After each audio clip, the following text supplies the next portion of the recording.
I moved to LA at 14 years old because I went to this acting camp and they said, okay, if you want to be an actor, you have to be in LA. I ended up booking the music video and having to go cry. It fixes the Barbie doll for me and it's this magical moment. People keep warning me about the New York heat too. They were like, okay, get ready for New York summer. It's going to be muggy and humid. Nothing can be as bad as the Arizona summer. And my character, Molly, has to face the same evils that Frank and Penelope do, and then I end up having to fight for my life. Welcome to Amigos PC. If you were looking for a podcast with high standards and an appreciation for the finer things in life, like water polo, ballet, equestrian riding, cricket, and trips to the countryside, you're in the wrong place.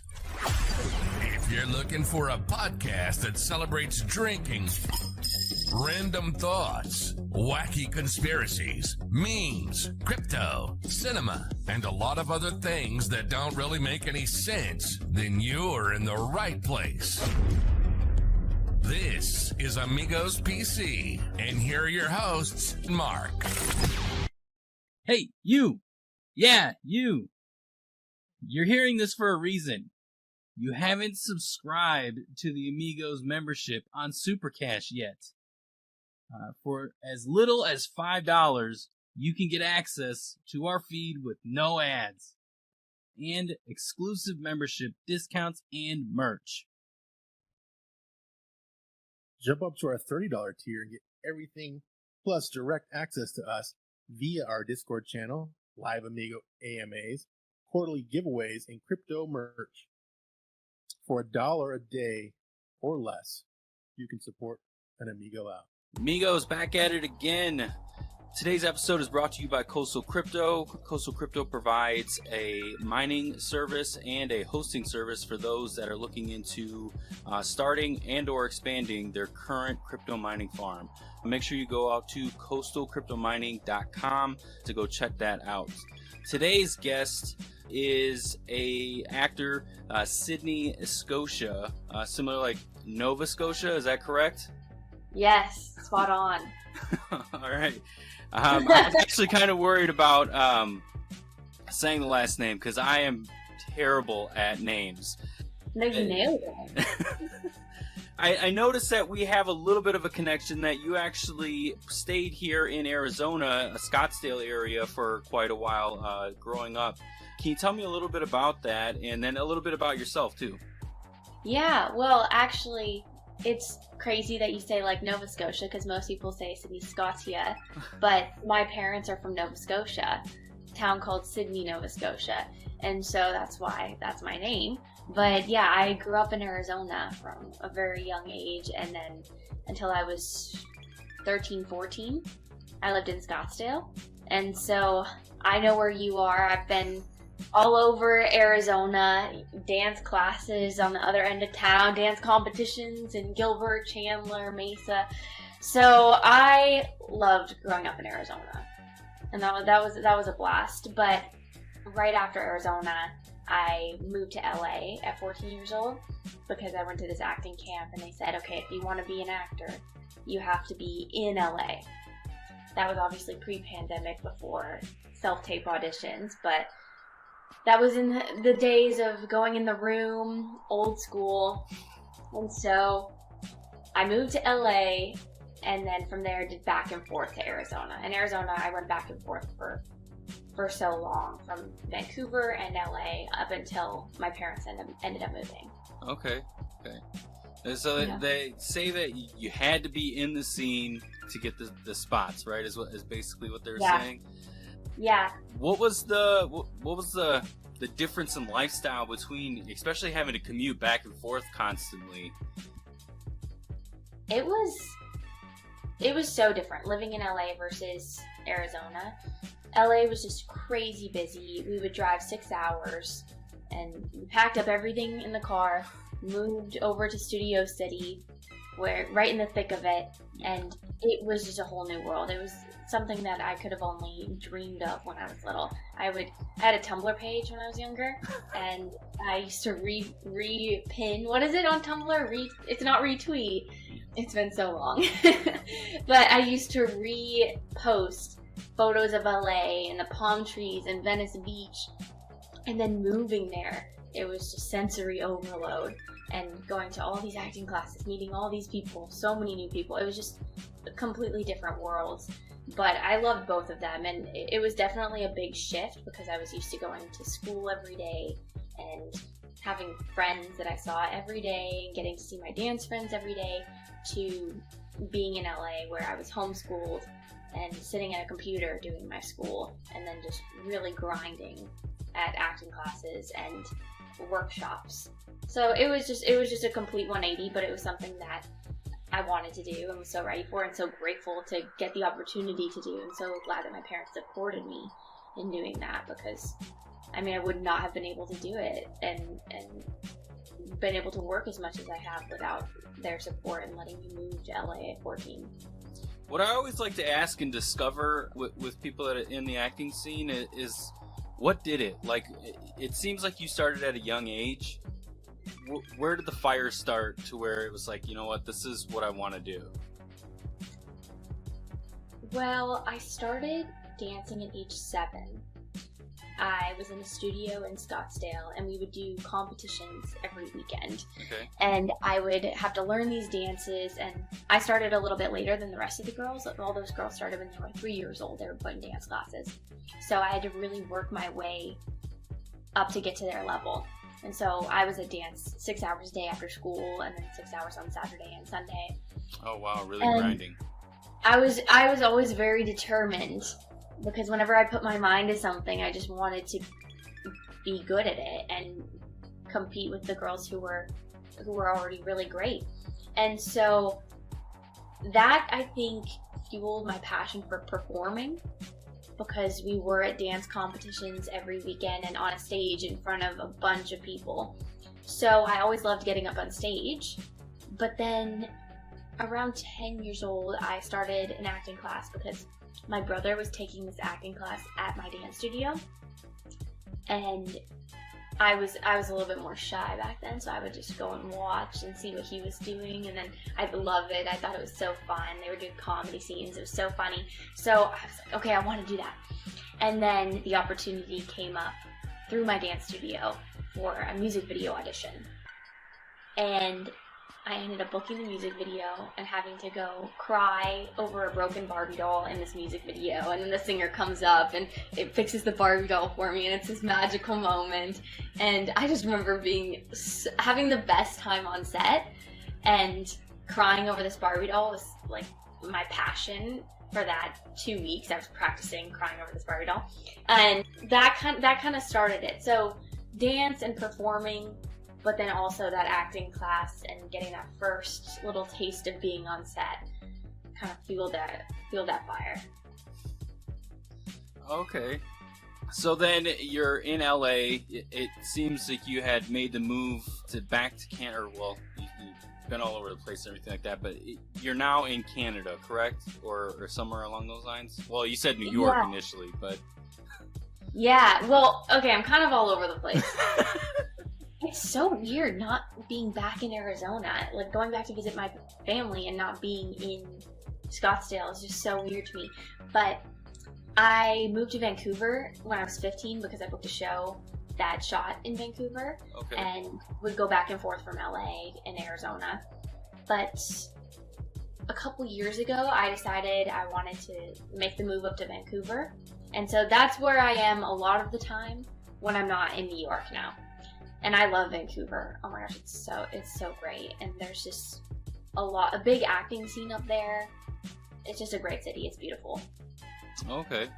Yeah, I've interviewed a couple people that are in the Vancouver area. It seems like that scene is not, I don't want to say like it's the Hollywood type scene, but it does seem like there's a lot of production going on. Even during the COVID era, it seemed like there's a lot of production going on in the Vancouver scene.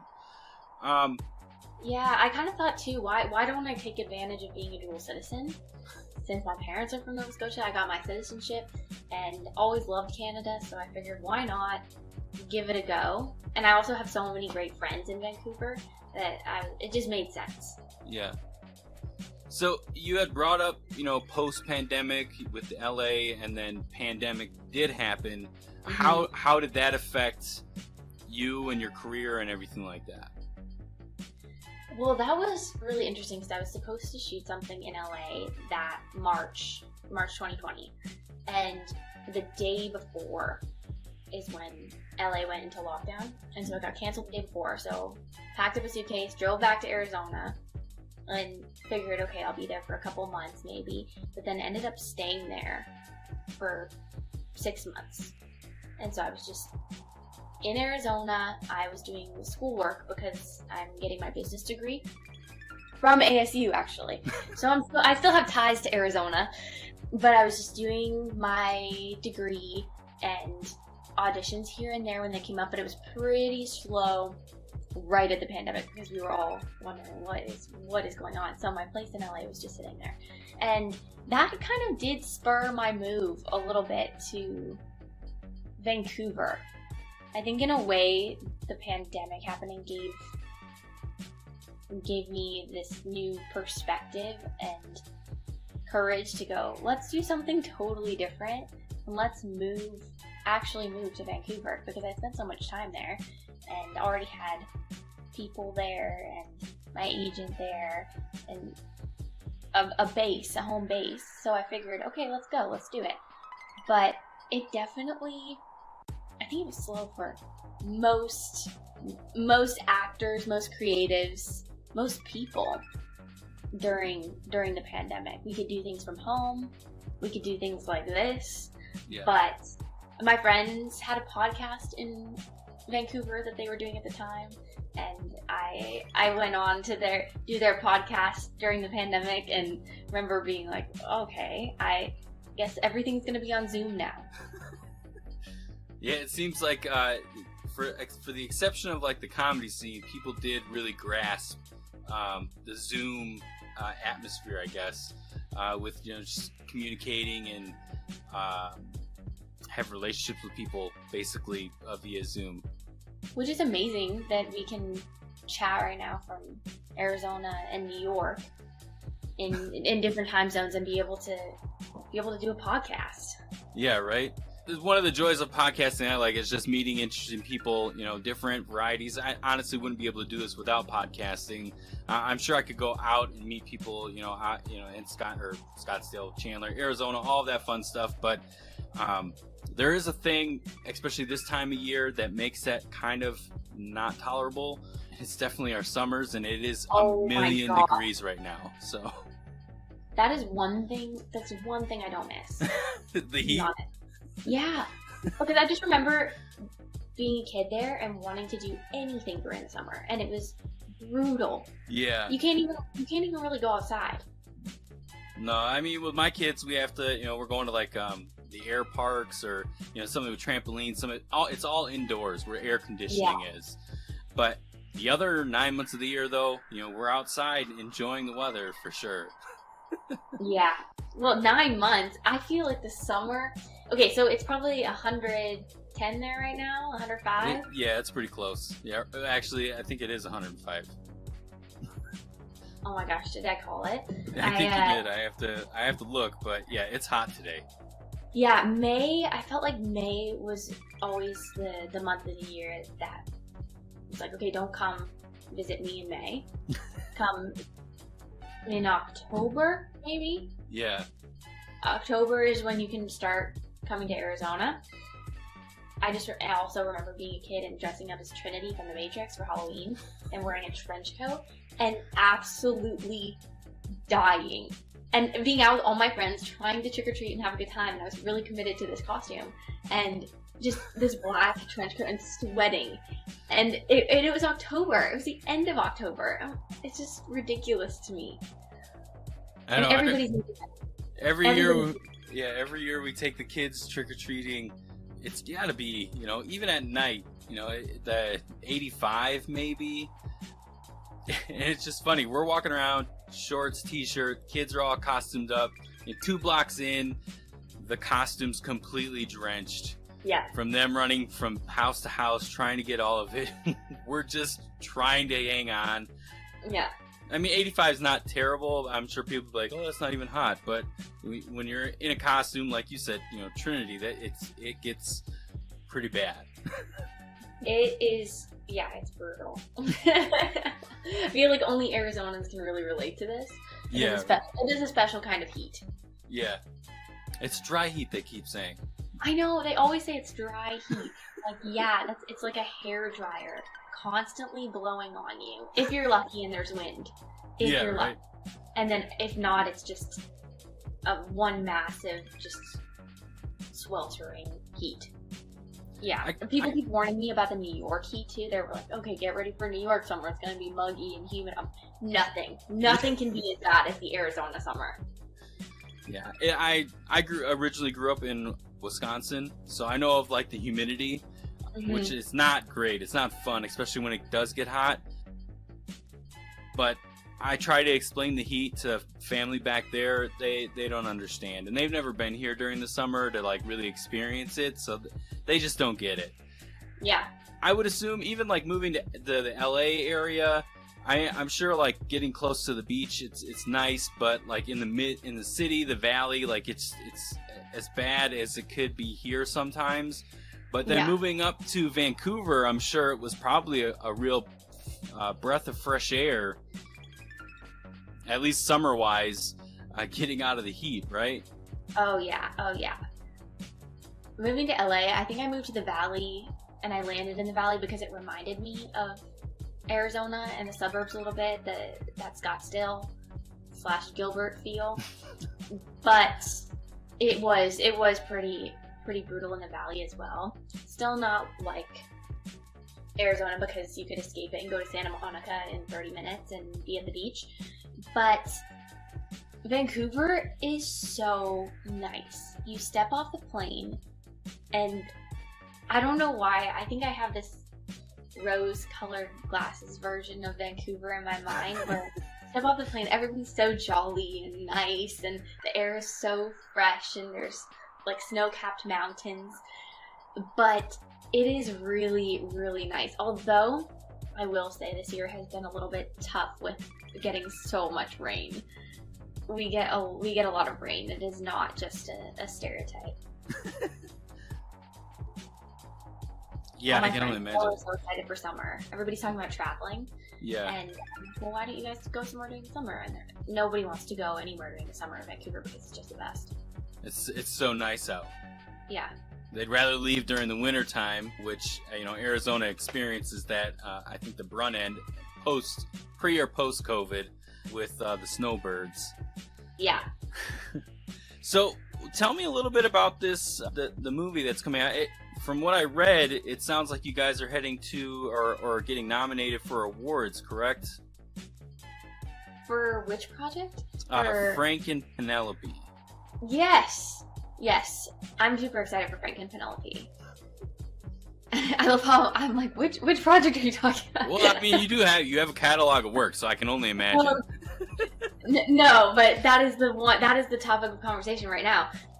They're currently at Cannes right now with their distribution company, and that's super exciting. They're distributing it there, and I'm just a little bit jealous seeing all their pictures in Cannes on boats and at the festival, because I went to Cannes a few years ago with a short film, and it was the best time. And they also just went to the Riviera International Film Festival. Okay. And did a screening, their world premiere there. And we're going to screen in theaters on June 3rd. And Frank and Penelope is just a really, really fun movie. It's about this couple, Frank and Penelope, who meet each other at the lowest point in their lives, and then they decide to spontaneously go on the run from all of their troubles, and then they just find more serious troubles along the way. And my character, Molly, has to face the same evils that Frank and Penelope do, and then I end up having to fight for my life. And Kevin Dillion plays my dad, which I always think is pretty cool. I like bringing that up because Kevin Dillon's awesome.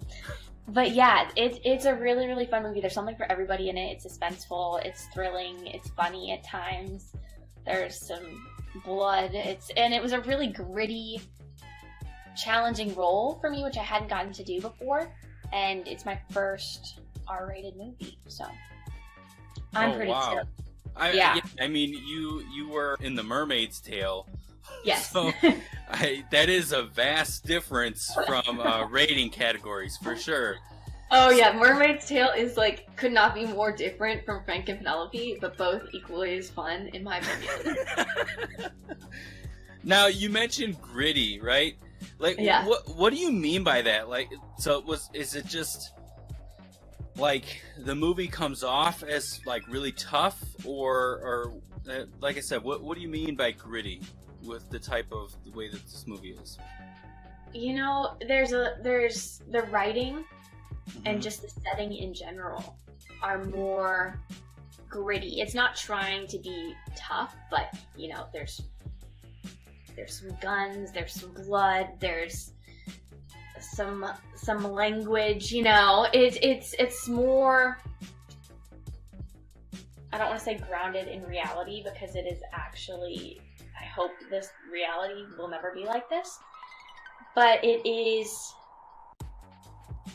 grounded in a way, and follows this couple just into this spiral in a terrible town, and you come across these people that are called sin eaters, and so they're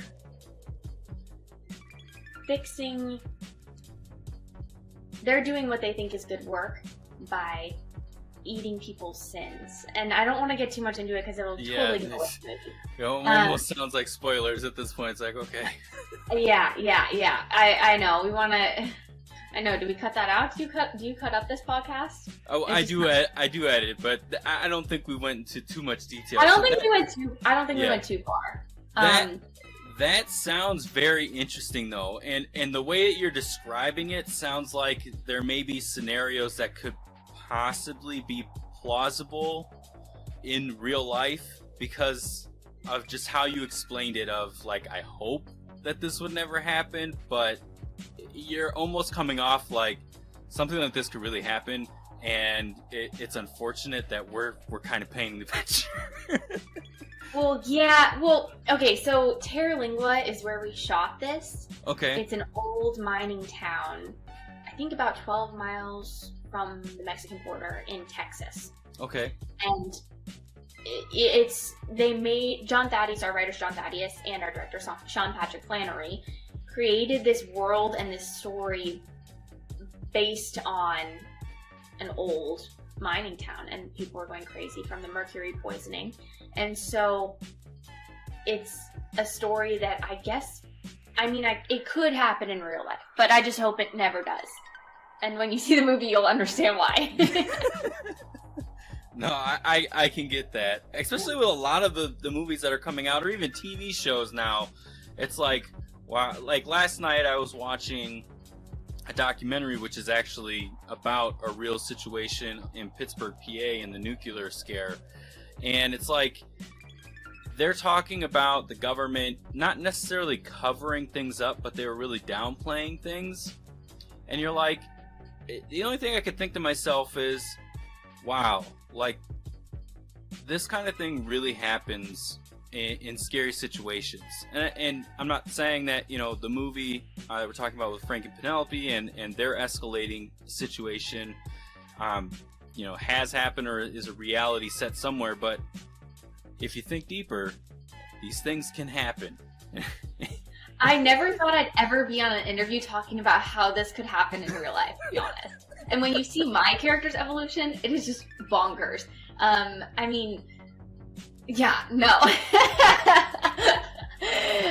But it was so fun to shoot too, because it is so gritty, and there's emotional scenes and really challenging scenes, and having to use a prop gun on set is just in itself so nerve-wracking that you really get into it. And being in this town, in this location, you do really, you get into the story, and I was super into it. There's no distractions there because there's one coffee shop in the town and one grocery store that we found in our last week of filming, and we had no idea that there was even a grocery store in town, and 2 restaurants.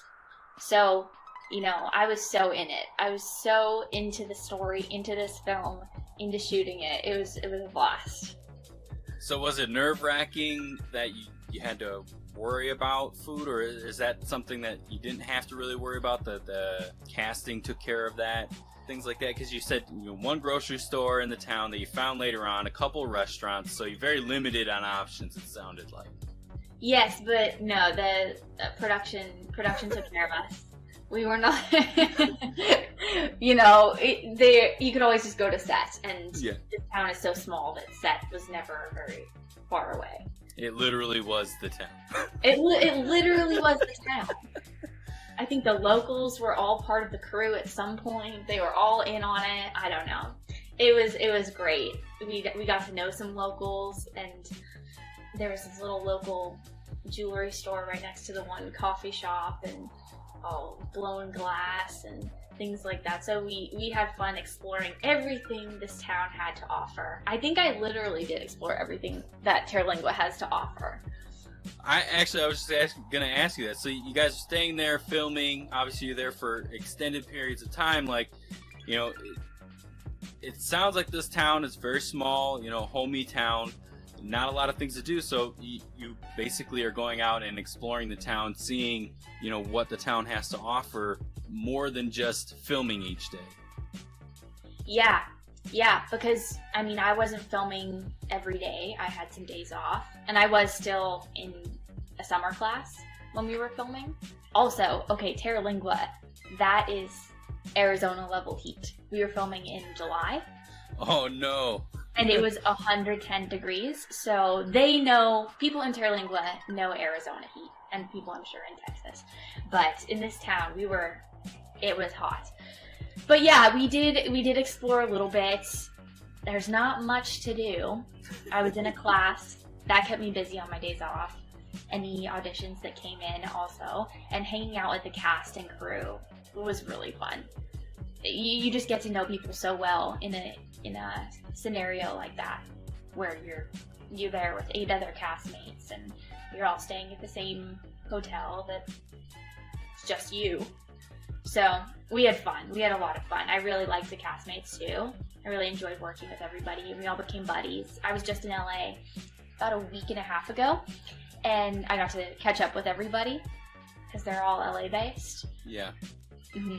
Well, you said that you enjoyed working, and Kevin Dillion was your father. I thoroughly enjoy his work. The brother on Entourage, that's where I initially discovered him, and that his role there, awesome, playing drama. I don't know. Can you tell me a little bit about what the dynamic was working with him, having experiences, especially him being. It looks like one of actually you have quite a few big names on this project. But working with him, what was that like? That was so fun.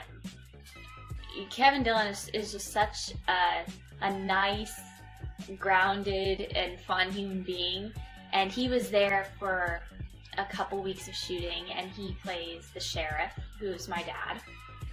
And a lot of our scenes, I was separated from him, and I'm so bad with spoilers. I'm trying so hard not to just tell you the entire plot. It comes out in 15 days? It's fine. But he was really fun to work with. We had these crazy monsoon storms, unlike anything I've ever experienced, and lightning was striking literally feet from where our trailers were. And so it was absolutely terrifying. But we were all out there. We were taking pictures and then taking selfies, and Kevin was out there. We were all taking selfies, trying to get lightning strikes on camera, and with these crazy storms in the background. And then we had a scene together near the end film, and he was just really, really nice, and he's a really good actor. He's really fun to work with because he's just there, he's down to work, and he's good at what he does. So he's got the actor's work ethic, is what you're saying. Yeah, that's yeah, awesome. he does, because when you're out in 110 degree heat with blood all over your face, and Am I giving so much away right now? Blood, sticky fake blood all over everywhere, and it's hard to describe the fake set blood too, but it was just so sticky. It was like having you bring that up, right? How long do you have to be in like makeup or something along those lines to like really get the effect? Now you're detailing it like you're basically covered. So I'm assuming that like the artist is, I don't know, strategically or not strategically, placing blood in certain areas, but you're making it sound like it is, like you said, strawberry jam. How long does it take to do something like that? Like, how long do you have to be in makeup for them to cover you in blood? Well, yeah, we weren't fully drenched, but it was strategic, like you're saying. Yeah. It's so interesting because it was my first time having strategically placed blood on me. But the first time we got in the blood, it took probably a couple hours. Oh, wow. Because it was getting the hang of it and detailing it on certain places, and also like Sean Patrick Flannery had a really distinct vision of where he wanted the blood and what it should look like, and that played a huge role in the blood placement, especially on me. And so it wasn't just throw as much blood as you can. He gave notes, so that's why it took a couple hours to maybe a few hours the first time. But then I actually had fun with the blood because I took a few time-lapse videos because the makeup artists are so great, and we had to do it many times. And so by the end of it, we were getting it done in about an hour, and I had cool time-lapse videos and I posted those. But yeah, there was one day I had to stay in that blood for, I swear, 15 hours. Oh, wow. And I had a scene in the morning and then a whole day break, and we were supposed to go shoot a scene at night. And the night shoots, sometimes went till 2 a.m. So I was in that blood. I was in that blood a long time, but it was really cool. I enjoyed it. So, at the end of the day, you're done shooting. Are you then like just taking it off, or are they asking you to like keep it on just in case if you have to shoot the next day morning, or like? No. We always took it off. You can't sleep in that. No. Oh my gosh, like it is crazy. You have like chunky things all over your face, and it's like, I think if I slept in that, I would just have a million pimples on my face. Oh my gosh, it's that bad. So you think it's bad for your skin over an extended period of time, maybe? Maybe if you're sleeping in it, but I think I don't think anybody would sleep in that. But yeah, no, it's not bad for it. I think it's meant for your skin. Sorry. I ask all the weird questions. Like I really enjoy these questions. I haven't talked about this at all. Yeah, I'm just so curious about like how it works, right? Like how is something functioning? So I always try to get like a little deeper as to, okay, well, you're in makeup, but what are they doing? Why are they doing it? And like you said, it was strategic in how they placed it, and Sean Patrick Flannery had this vision. Mm-hmm. So while you guys are obviously doing your scenes, he's probably conveying that too, since he directed this also, I think, right? Yeah. So if he's trying to, like, so is he taking you off to the side and then like conveying some of the vision that he sees, and how well do you feel like you interpret it based on the way he's describing it?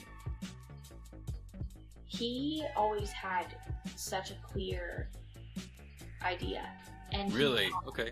Yeah, he cast everybody so specifically, and I know that this was, this is his directorial debut, and he encompasses all of the aspects of a director, because he not only is focused on the shot and how the camera work looks and the framing, but he's really focused on the acting, because that's his background. He's such a great actor. So, we'd go in with our take of the scene, we'd do it, maybe he'd give notes, maybe he wanted to see where you went with it, but he always had a vision in his head. And so there was not one moment where you'd see Sean being like, okay, what should we do now? He just always knew exactly what he was doing. It was crazy, because there's always some moments where I feel like you'll see people debating over props, and maybe it's because we don't see those moments as actors as much. We're, you know, sitting back and focusing on the next take. But I never saw one moment where Sean was like, okay, what do I need for this? He just would go in and tell you. Nice. And then he's obviously painting that picture clearly for you, and you're like, okay, I get it. Yeah, and with every little thing, when it came to props, the blood, the location. But yeah, I loved when he came in and gave notes on the blood on my face. There's this one image, I feel like I'm not giving it away because it's out there now. It's like one image that they've been putting on some of the teasers where I have all this blood on my face, and I knew he wanted it, you know, bloody. So I kept asking the makeup artist to put more eye blood in my eye. And I really liked the way it looked. I thought it looked really cool and gritty. Yeah, so I kept asking her for more eye blood, and he was okay with that. So nice. We got our input in there too. Well, you bring that up, input, and then you also talked about this is his director debut. Mm-hmm. You've done some of your own projects. So you want to kind of go into that a little bit? Sure, yeah. I started to be interested in getting behind the camera when I was 17. I was working on a show in Vancouver, a Netflix show called Some Assembly Required, and it was a kids show. And I was always really drawn to being behind the camera, and I would try to see if I could write scenes sometimes, or think about what the director's doing, and I shadow directors after the fact. But my co-star and I, we took a short film that we had written for us, and we produced it, and that was my first little jump into filmmaking. We had a long weekend off the show, and so we took the 3 days and we went and filmed the short film, and we started it and produced it. And so from there we took that to the Cannes Short Corner, to this Canadian short film competition in Cannes, and had the best time. And we were just kids, but we went to the market and saw people selling features, and then we went to some premieres, and we just explored like crazy. And that's when I think I realized, okay, I really want to be behind the camera as well. And so instead of doing a proper film school, I found a topic. I heard a story from a woman and found this topic: traumatic brain injuries as it relates to domestic violence. So concussions that women sustain. And I was shocked and didn't know why nobody was talking about this or doing anything. So I said, okay, I want to do a documentary feature on this and make that my film school, essentially. And so I spent 4 years filming and editing and making this feature-length documentary.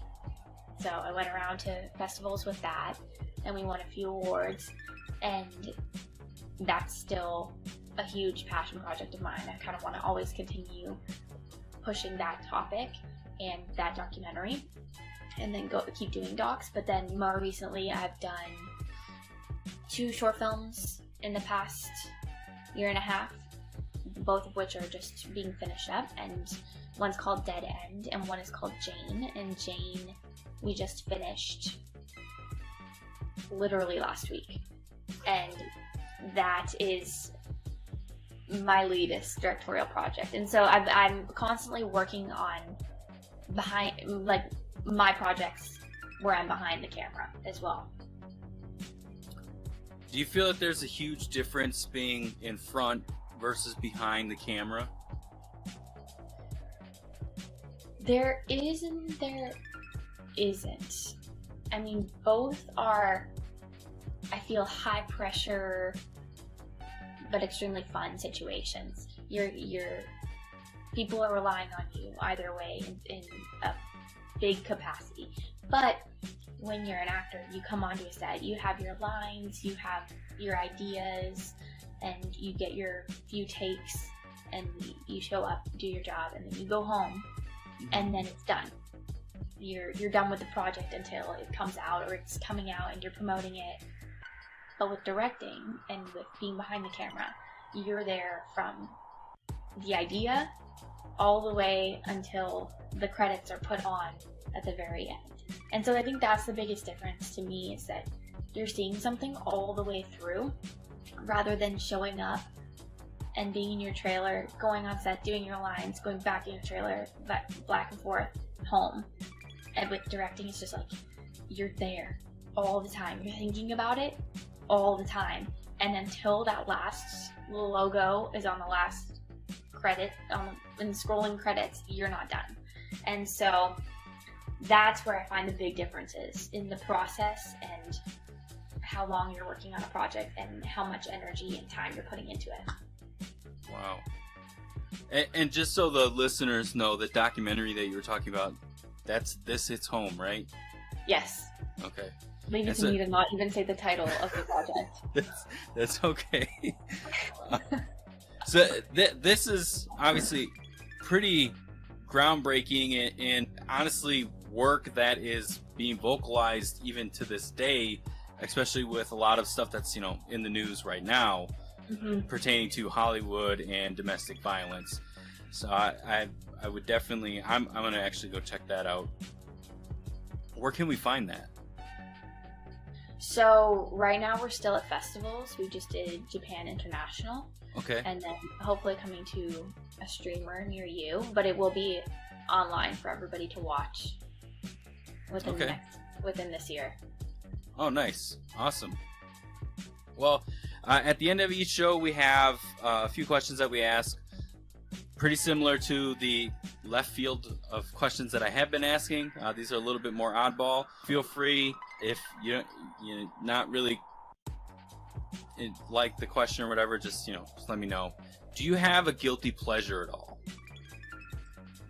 A guilty pleasure? Yeah. Who doesn't? The Bachelorette. Yeah. I mean, that's one of them. I don't really think ice cream counts. I'm not really guilty about ice cream. Yeah, I would say The Bachelorette. That's something that, You I keep don't that like on the down low. Yeah, I don't usually broadcast. Actually, if I'm talking with my friends, I am broadcasting. I am saying, you guys didn't see this episode. I'm actually making them feel guilty for not watching it. Yeah. But yeah, no, that's not something that I go around broadcasting that I watch all the time. But I have seen. And okay, what's even more guilty is Bachelor in Paradise, if we're being honest. That is a way more guilty pleasure. That's hilarious. Yeah, no, I can definitely see, because it's either you're a huge fan of it or you're the other people. Yeah. There's never like a really in between, like someone just casually watches that show. That's not how it works. Anybody that I know that watches The Bachelor, like they are deep in the thick of it. Oh, yeah. Along with the cast and crew. You don't even miss a minute of it. You go to do something, you're pausing it. Yeah. You're walking to the kitchen, you're getting what you need, and then you're coming back and unpausing it. You're not walking to the kitchen during mid-show. Yeah. Throughout your experiences acting and just life in general, has there been a piece of information that you've learned that you feel should be illegal to know? Piece of information that I feel should be illegal to know throughout my career, or in life in general. Yeah, I mean, should be illegal to know. No. Knowledge is power. We should know everything. For example, we had talked to one actress, and she was saying that if you do have a handicap plate, you literally can park wherever you want in LA without getting a ticket. We said that, like, they just little things. I'm not saying to do anything Maybe illegal that actually should be illegal, though. That is like taking it very literally because it should Yeah. be illegal to know that. I don't know if there's anything I feel that should be illegal to know. I'm sure I'll come up with something brilliant after we hang up, but it should be illegal to know. That's okay. Is there a life hack or something that you do that people do the hard way or differently than you?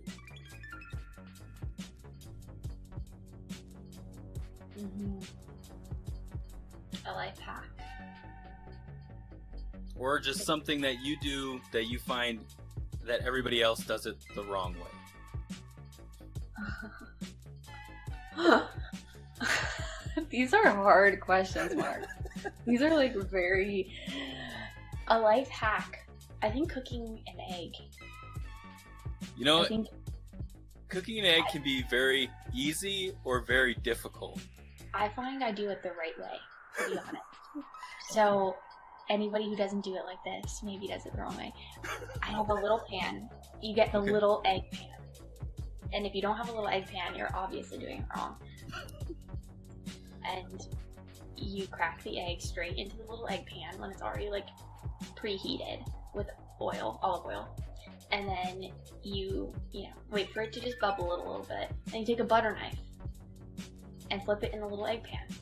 And I think the key to this is the little egg pan. So if you don't have a little egg pan, you're doing it wrong. So there's one thing. Cooking an egg. So is it just like one egg size? Mm-hmm. It's one egg size. Okay. Do you have one of these? No, I don't think so. Oh, but no. I do have like a little pan that would like we make cookie. You can make like an individual cookie in. Oh, okay, I've seen those. The little pizza cookie type things. Yeah. Yeah, but this is just a little pan for your stovetop that's this big. Yeah, so I cook eggs. There's my life hack. Get a tiny egg pan. Is there any particular time frame for you like cracking it into it, then flipping it, and then it being done? You really get the flow of it once you have practiced. Practice makes perfect. But I make eggs every day. Eggs are my favorite food, I think. Eggs are my favorite food, I know. No, I love eggs. So you have to wait for it for the pan to preheat with the oil for about a minute, and then you crack it straight in. And I crack it on the countertop, which always leaves egg residue on the countertop, but then you clean it up. But you can't crack it on the pan. I feel like it's too abrasive for the eggshell. And then you put it in. People who are going to listen to this will think I am a freak. And then you wait for it to just start to bubble. You can't let it cook too much on the underside, or else the yolk is no longer runny. And I like my yolk is very runny. And then like just really in one swift motion, get the butter knife under there, flip it, and then wait 30 seconds because the pan is already too hot at that point, and then you're done. See, this almost seems like something illegal to know also. Okay, there you go. There's my answer. Is this illegal to know? Cause, I mean, you've found a way to perfect cooking an individual egg. Yeah.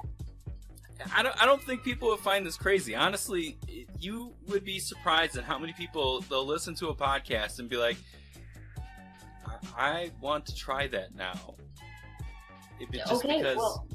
Just because it's something different. I hope people start tagging me in pictures of eggs and perfect this egg, the perfect egg in the teeny pan, because it is life changing to get a little pan like that. Well, you bring that up then. We're at the end of the show. If you could tell us where people can tag you with the eggs, and just where can we find you, and if you have anything else coming up. Oh, I love that transition.